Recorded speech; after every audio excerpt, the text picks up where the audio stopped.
जय गुरु जी, शुक्राना गुरु जी, अनंतम शुक्राना गुरु जी। संगत जी, आज हमें एक आंटी का सत्संग हमें मिला है, उन्होंने हमें व्हाट्सएप पे रिकॉर्ड कर कर भेजा है। तो आइए सत्संग स्टार्ट करते हैं। जय गुरु जी। संगत जी, उससे पहले मैं कहना चाहूँगी कि बहुत टाइम से 15-20 दिन हो गए मैंने सत्संग शेयर नहीं करे हैं। गुरु जी को मालूम है कि मैंने क्यों सत्संग शेयर नहीं करे। तो जैसे गुरु जी की मर्जी, जब गुरु जी की इच्छा होती है तभी सत्संग शेयर होते हैं। तो जय गुरु जी, शुक्राना गुरु जी। आइए सत्संग संगत जी सत्संग स्टार्ट करते हैं। जय गुरु जी। ओम नमः शिवाय। शिव जी सदा सहाय। ओम नमः शिवाय। गुरु जी सदा सहाय। जय गुरु जी। संगत जी, जय गुरु जी। मैं गुरु जी की बेटी गुरु जी के आशीर्वाद से अपना शुक्राना सत्संग शेयर करनी हूँ। सत्संग शेयर करने में मुझसे कोई गलती हो जाए गुरु जी संगत जी तो मुझे क्षमा कीजिएगा और अपनी ब्लेसिंग सभी संगत परिवार को बनाए रखिएगा। संगत जी, मैंने काफी सत्संग में बताया अपने पति और सास के बारे में, उनका मेरे हस्बैंड के ऊपर वशीकरण कराया गया था। गुरु जी के आशीर्वाद से मुझसे ये विनती है कि आयु को कटी गया हो और मुझे लग भी रहा है काफी हद तक यहाँ कट गया है, लेकिन कभी कभी ऐसा लगता है कि नहीं, गुरु जी आप संभालो प्लीज। मेरी सिस्टर आई थी यहाँ पर, तो उन्होंने मेरी सास के साथ बहुत बुरा व्यवहार किया। मुझे आज मैंने फिर उसे यहाँ से भेज दिया। मुझे इस चीज़ का बहुत दुख हुआ कि जब भी मेरे ससुराल की तरफ से गेस्ट आते हैं, मैं उनका दिल से आदर सम्मान करती हूँ, खाना पीना हर चीज़ देखती हूँ, लेकिन मेरी मायके से कोई भी आता है, मेरी सासू माँ हर बार काम करती हैं और मुझे बीच में ही उनको बीचना पड़ता है। और साथ ही मेरे हस्बैंड के खिलाफ कुछ भी नहीं बोलते हैं। ऐसा लगता है जैसे कि मेरे साथ में मेरे पति को वशीकरण किया हुआ है, तो कुछ बोल ही नहीं पाते। साथ में मैं ही असहाय हो जाती हूँ। गुरु जी कृपा करो, ये जो घर है, ये मकान मेरे हस्बैंड ने इसमें 15 लाख से भी ज़्यादा रुपया लगाया हुआ है, तो प्लीज़ से गुरु जी मेरे जब इस चक्कर में लगी हुई है कि मेरी सास को अपनी साइड करके घर हड़प लें। प्लीज गुरु जी, इसमें मेरे पति की मेहनत की कमाई लगी हुई है, प्लीज आप बचा लो। इस घर को मेरे या मेरे हस्बैंड के नाम करा दो गुरु का, प्लीज गुरु जी। और ये काम जितना जल्दी हो सके उतना जल्दी करा दो। मैं कोई रिस्क नहीं लेना चाहती। आपने जो गाड़ी बेच की है आर्टिका, गुरु जी के आशीर्वाद से वो भी मेरे जेठ के नाम पे है गुरु जी। मैं नहीं चाहती कोई घपला हो, आप उधर भी ध्यान बना के रखिएगा। अगर वो जेठ इस चक्कर में है कि किस्त मेरे हस्बैंड भरे और गाड़ी वो ले लें, तो प्लीज वो आप प्लीज देख लो कि हमारा कोई फायदा ना उठा पाए। मेरे हस्बैंड के दिमाग को वश में करके ये लोग मेरी गृहस्थी को तबाह करना चाहते हैं, हम दोनों को अलग करना चाहते हैं। मेरे बच्चों पे, मुझ पे, मेरे हस्बैंड पे लगातार मारन क्रियाएं करवा रहे हैं। तो गुरु जी का आशीर्वाद है कि इतने दुश्मन होने के बाद भी हम सही सलामत हैं, इसके लिए अनंतम अनंतम शुक्राना गुरु जी। प्लीज कृपा हमें कहीं दूर अच्छी जगह, इन लोगों से बहुत दूर कोई अच्छा घर ब्लेस कर दो, हम वहाँ शांति से रह सकें और जहाँ आपकी हर पल हमें ब्लेसिंग मिले, ऐसा घर हमें ब्लेस कर दो गुरु का। लेकिन उससे पहले ये घर हमारे नाम करा दो गुरु जी। मेरी सास भी आए दिन कोई ना कोई इश्यू क्रिएट करती है, हर टाइम मेरी बुराइयां, मेरी कमियां निकालती हैं, मुझसे कभी सीधे मुंह बात तक नहीं करती हैं, जबकि उनकी हर तरह से मैं केयर करती हूँ। जब भी बीमार होती है मैं ही देखती हूँ, खाना पीना, उनके गेस्ट वगैरह, बेटियों का आना जाना, सब कुछ मैं ही देखती हूँ, लेकिन फिर भी उनके लिए तीनों ही अच्छी हैं, मैं बुरी हूँ। प्लीज गुरु जी, ना तो मैं उनसे लड़ पाती, मैं उनसे उड़ पाती हूँ। मुझे बस आपका ही सहारा है गुरु जी। मैंने सब कुछ आप पे छोड़ा है। आज मैंने कहा मुझे अलग होना है, तो मेरे हस्बैंड फिर से वही कहने लगे कि कहीं ऐसा ना हो मैं टेंशन में शराब पीने लग जाऊं। इस तरह से मुझे इमोशनल ब्लैकमेल कर रहे हैं गुरु जी। आप प्लीज, मैं किसी से कुछ नहीं बोल पा रही हूँ, कुछ नहीं कह पा रही हूँ मेरे गुरु का। प्लीज मुझे इस परेशानी से बाहर निकालो गुरु जी, मेरे नस बच जाएंगी।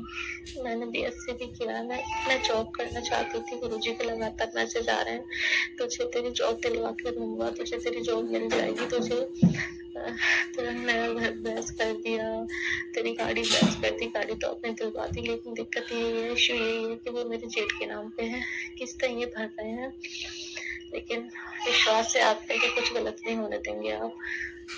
प्लीज गुरुपा, जैसे ही घर आप दिलवा दोगे मैं आपको सत्संग भी जरूर शेयर करूंगी, और प्लीज वो इतना ऐसा हो घर कि जहाँ एक कमरे में मैं आपका मतलब मंदिर सजा सकूं आपका, और उसमें आपकी प्रेजेंस मुझे हर पल फील होती रहे, और उसमें किचन अच्छी हो, उसमें हॉल भी हो, और हम अच्छे से उसमें रहेंगे। ही मेरे आपसे विनती है, प्लीज मुझे इन लोगों से निकाल लो बाहर। मैं किसी का बुरा नहीं चाहती बदले में किसी से। मेरी मम्मी बोल रही थी कि तू भी ऐसा कर, जब ये नहीं मान रहे, ये लोग मेरे पति को बार बार वशीकरण कर रहे हैं, तुम दोनों को अलग करना चाहते हैं, तो भी किसी तांत्रिक या बाबा जी से कुछ पढ़वा के इनको खिलाते। मैं क्या करूं गुरुपा, मुझे कुछ समझ में नहीं आ रहा है, मैं बहुत परेशान हूँ। मैं और आपसे यही कह रही हूँ कि मुझे अब और नहीं भटकना गुरुजी, मुझे कहीं नहीं भटकना। मैं आपके ऊपर फिर से आपसे बोल रही हूँ, मैं आप ही के ऊपर हूँ। मैं आपसे ही रिक्वेस्ट कर रही हूँ, प्लीज मुझे इस जंजाल से निकाल लो गुरुपा। मैं बहुत परेशान हूँ इस टाइम, मुझे कुछ रास्ता नहीं दिखाई दे रहा है। अब उन्होंने बोला कि अलग होना है तो होली तक रुको, होली साथ में मनाते हैं, उसके बाद में अलग हो जाओ। लेकिन मुझे ये डर है कि जैसे मैं 2 मंजिल हमारा मकान है, 1 मंजिल पे मैं रहने की बोल रही हूँ, 1 मंजिल पे वो। मुझे ये डर है जैसे मैं अलग होती हूँ, ये पक्का और कुछ करा के मेरी सास को और वश में करके कहीं ऐसा ना हो घर भी अपने नाम करा लें। मेरी बुआ बहुत तफरी ले रही है, मेरी जेठानी भी वही है और मेरी बुआ है तो सभी, लेकिन उन्होंने कोई कसर नहीं छोड़ी। मुझ पे मारन पे तक कराई है, मेरे हस्बैंड पे भी कराई है, मेरे बच्चों को भी वशीकरण कर रही है। प्लीज गुरुजी हमें बचा लो। हम हम पूरी तरह से थक चुके हैं इन लोगों से लड़ते। अब मुझ में हिम्मत नहीं बची गुरुपा।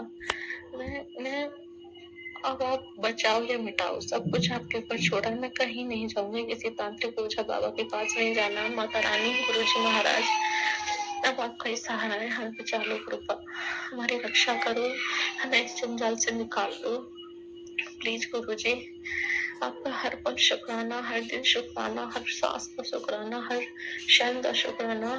आपने बहुत सब मेरे अंदर लाया है। जब से गुरुजी से जुड़ी हूँ, पहले बात बात पे गुस्सा आता था, इतना गुस्सा आता था कि छोटी छोटी बातों पे भी बहुत बड़ा इश्यू बना देती थी। लेकिन गुरुजी के पास से गनीमत है कि अब गुस्सा कम आता है, और पर इमोशनल इतना हो जाती हूँ कि छोटी छोटी बातों पर भी बस बोल नहीं पाती, रोने लग जाती हूँ और गुरुजी से बस बातें कर लेती हूँ। प्लीज गुरुजी मुझे संभाल लो, हमारे परिवार को बचा लो इन लोगों से, और कहीं दूर हमें इन लोगों से दूर ले चलो। अच्छा सा घर ब्लेस करके हम वहीं पे रहें और अपना खुद का बिजनेस जो भी है काम नाम शुरू करके अपने चैन से रहें। मैं किसी का बुरा नहीं चाहती।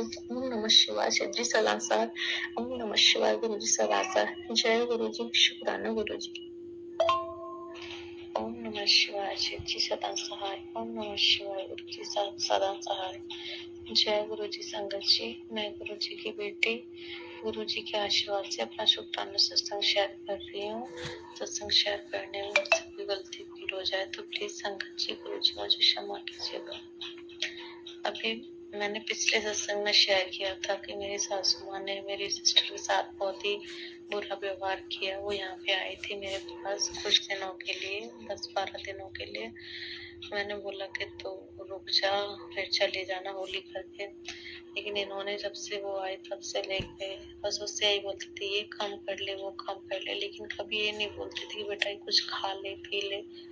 हमेशा ये मुंह फुला के रखती थी हम दोनों बहनों से, और घर में इतना इरिटेटिंग वाला माहौल क्रिएट कर दिया था। अब वो यहाँ से मैंने उसको भेज दिया, हार के तंग आके उसके मुंह पे इन्होंने पैसे फेंक के मारे मेरे। मुझे भी बहुत ज्यादा गिल्ट फील हुआ कि मैंने बुलाया ही क्यों इसे यहाँ पे। ये लोग ना तो मेरी तो खैर कदर है ही नहीं, बस मेरी इतनी नीड है कि नहीं कोई काम करता है, उन्हें लगता है कि हाँ ये ही कर सकती है, कोई और नहीं करेगी। तो वो जो है तभी वो ठीक से बात करते हैं, लेकिन जैसे वो काम निकल जाता है फिर वही हाल होता है। जो मैं करके इनको खिला रही हूँ, उनके गेस्ट को, बेटियों को, सबको आना जाना सब मैं देखती हूँ, मेरे हस्बैंड करते हैं सबका सब कुछ खर्चा पानी, लेकिन इनको अच्छे दूसरे लगते हैं। प्लीज गुरु जी कृपा करो। जय गुरु जी। ओम नमः शिवाय, शिव जी सदा सहाय। ओम नमः शिवाय, गुरु जी सदा सहाय। अब जैसे कि मेरी सिस्टर यहाँ से चली गई है तो फिर से मेरी सास अच्छे से, मतलब मैं उनसे नहीं बात कर रही हूँ, ना ही वो मुझसे बात कर रही है। मैंने अपने हस्बैंड से बोला कि मुझे अलग होना है उनसे, ना तो मैं उनसे लड़ सकती हूँ, ना ही मुझे बदतमीजी बोल सकती हूँ उनसे, ना ही मैं मोहल्ले को या किसी को सुनाना चाहती हूँ। बस इतना है कि 2 मंजिल बना हुआ मकान, ये ऊपर रह लें और मैं नीचे रह लूँ। तो बड़ी प्यार से मेरे हस्बैंड मुझे समझा रहे हैं, क्योंकि उन्हें पता है उनकी मम्मी की गलती मेरी नहीं है।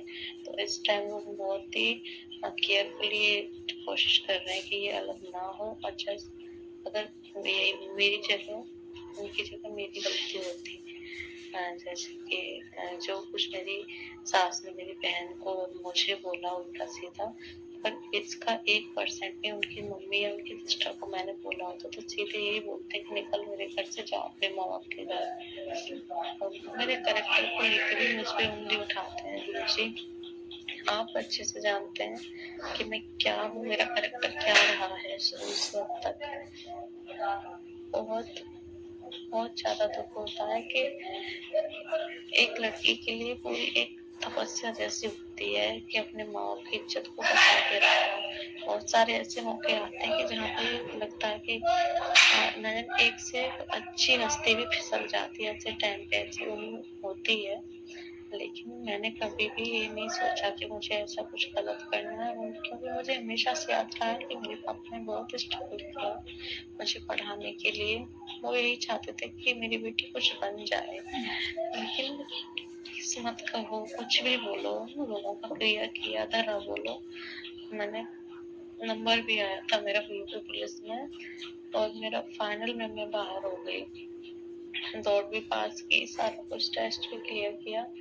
देन उसके बाद कुछ लोगों ने मेरे कैरेक्टर पे वहाँ पे मेरे मायके में बिना वजह के, कोई बाहर के नहीं थे, मेरे ही चाचा ने जलन की वजह से कि इसकी लड़की लग ना जाए, पुलिस में लग जाएगी तो उसका नाम ऊंचा होगा, ये सब के लिए मेरे चाचा ने खुद मेरे पापा के कान भरे कि ये गलत है, ऐसा है वैसे, इसकी कोचिंग मत जाने दो, उसकी पढ़ाई बंद कराओ, उसकी शादी करो, ये कोचिंग जाती है, गांव के लड़के भी जाते हैं, कोई ऊंच नीच हो गई तो क्या होगा, ऐसे करके उन्होंने मेरी कोचिंग बंद करा दी।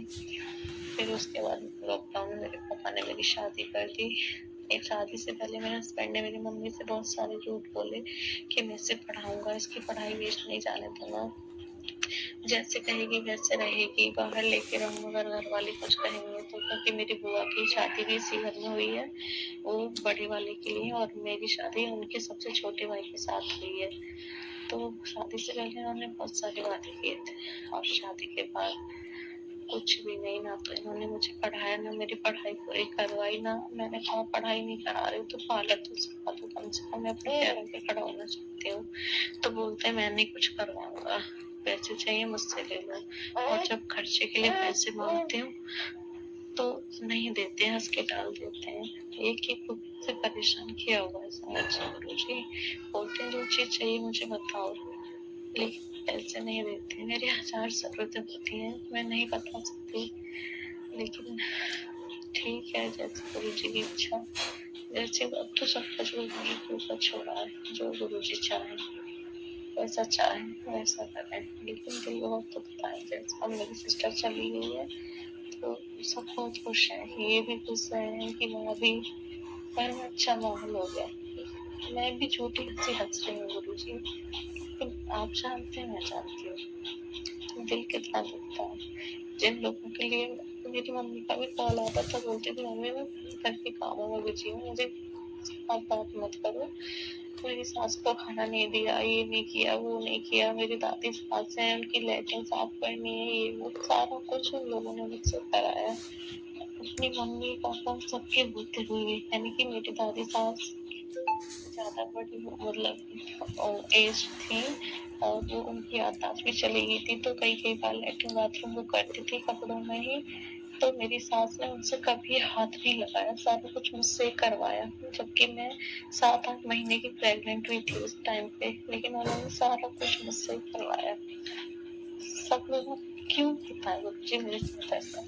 बचपन से आज तक मुझसे यूज ही किया है सबने। अगर जॉब लगी होती तो माँ बाप शादी कभी नहीं करते, जॉब नहीं लगी उन्होंने भी शादी कर दी, उन्होंने भी पल्ला झाड़ लिया कि ठीक है शादी कर, तो लड़का अच्छा है, खुद बोल के बोल रहा है शादी करनी है, खुश रखेगा और कम पैसों में शादी हो जाएगी।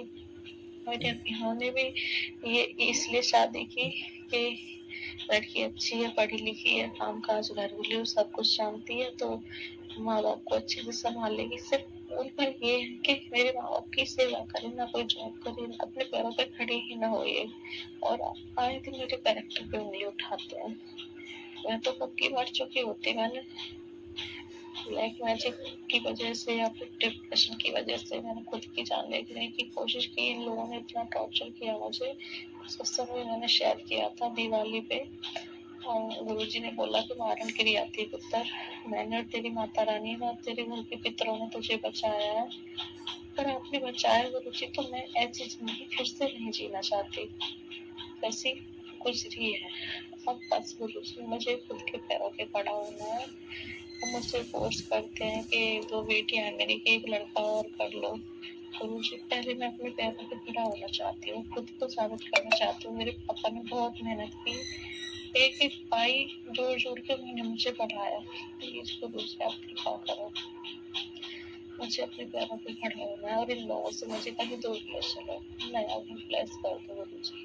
जय गुरुजी, शुक्राना गुरुजी। ओम नमः शिवाय। जय जी सदा सहाय। ओम नमः शिवाय। गुरुजी सदा सहाय। जय गुरुजी।